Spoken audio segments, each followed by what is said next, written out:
আসসালামু আলাইকুম। আমার ইটালিতে বসবাসরত বাংলাদেশি ভাই বোনেরা, ইনভ্যালিডিটিটা হয়তো আল্লাহ মাফ করুক। সবচেয়ে বড় জিনিস হলো আমরা দোয়া করি যেন কারো কোনো ইনভ্যালিড বাচ্চা বা কেউ যেন ইনভ্যালিড না হয়। এটা সবচেয়ে বড় দোয়া। কি ডকুমেন্টসের প্রয়োজন হয় দোমাতে দেওয়ার জন্য? প্রথমত, যদি সন্তান হয় 18 বছরের নিচে বা 18 বছরের বাচ্চা যদি হয়, তাহলে ওনার পিতা মাতা যদি ওনার দোমান্দা করেন, তাহলে আপনাকে অবশ্যই মা এবং বাবার দুজনের ডকুমেন্টস লাগবে। কার্তা আইডেন্টিতা, codice fiscale, permesso ইটালিয়ান হলে কার্তা আইডেন্টিতা, codice fiscale, বাবা এবং মার। বাচ্চার ডকুমেন্টস যদি এক্সট্রা কমিউনিটি হয়, কার্তা আইডেন্টিতা, codice fiscale এবং ডাক্তারের সার্টিফিকেট মেডিকেল বাসে অথবা হসপিটাল থেকে যে আপনার পুরোপুরি ইনভ্যালিড। এভাবে আপনাকে পার্সোনাল ডাক্তার একটা সার্টিফিকেট দিবে, আপনাকে সবকিছু কন্ট্রোল করে। সাথে একটা লিব্রেতো পোস্টাল অবশ্যই করবেন তার নামে।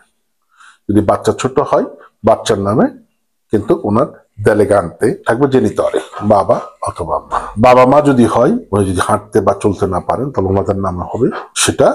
এবং ছেলে বা মেয়ে গার্জিয়ান হতে হবে 18 বছরের উপরে।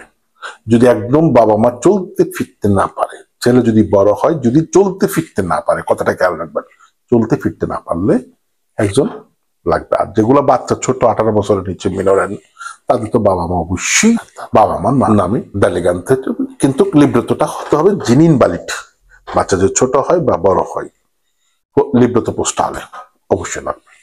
এই ডকুমেন্টস গুলো নিয়ে আপনারা যে কোনো পাত্রনাত্য বা আমাদের কাছে আসেন, যার কাছে যান, আপনারা তো বাধা দিবেন। যদি ইনভ্যালিড হয়ে গেছেন কিন্তু চলাফেরা করতে পারে, তাহলে উনি নিজে গিয়ে ওনার নামে লিব্রেতো পোস্টালে বা ব্যাংক অ্যাকাউন্ট করতে হবে, করে এসে আপনার জমা দিতে হবে। এই ডকুমেন্টস গুলো মিনিমাম লাগে। এর মধ্যে যদি ইমস আপনার গ্রহণ না করে, তাহলে উকিলের মাধ্যমে রিকোর্সও করবেন। রিকোর্সও করলে বাকি ডিসিশন ট্রাইব্যুনালের উপর। ট্রাইব্যুনালে আপনার একদম মেডিকেল লিগালের কাছে পাঠাবে, আপনার উকিল যোগাযোগ করে সেই মেডিকেল লিগালে যদি আপনাকে দেয়, যদি 74% যদি অ্যাকসেপ্ট করে, তাহলে আপনার মিনিমাম টাকাটা পাবে 70। আর যদি লাবোরের মধ্যে হয়, যদি লাবোর হয়, তাহলে 46%।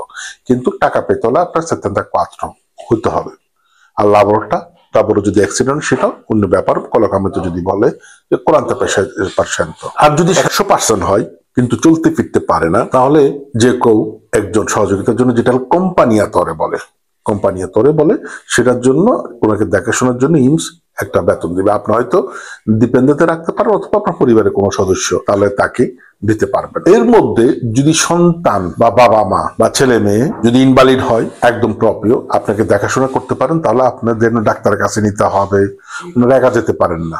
তখন ওটাকে বলে সেন্তো কোয়াত্র, আর্টিকুলো সেন্তো কোয়াত্র আপনার দোমান্দা দিবেন। ওটার জন্য আপনি মাসে 24 ঘন্টা 3 দিন আপনি কোম্পানির থেকে ছুটি পাবেন। এই জন্য আপনাকে অত্যন্ত 3 দিন আগে আপনার কোম্পানিকে জানাতে হবে, আপনার কোম্পানির সাথে দেখা করতে হবে। তো আশা করি বুঝতে পারছেন মিনিমাম কি ডকুমেন্টস গুলো লাগবে। আজকের মতো এখানে পরিসমাপ্তি।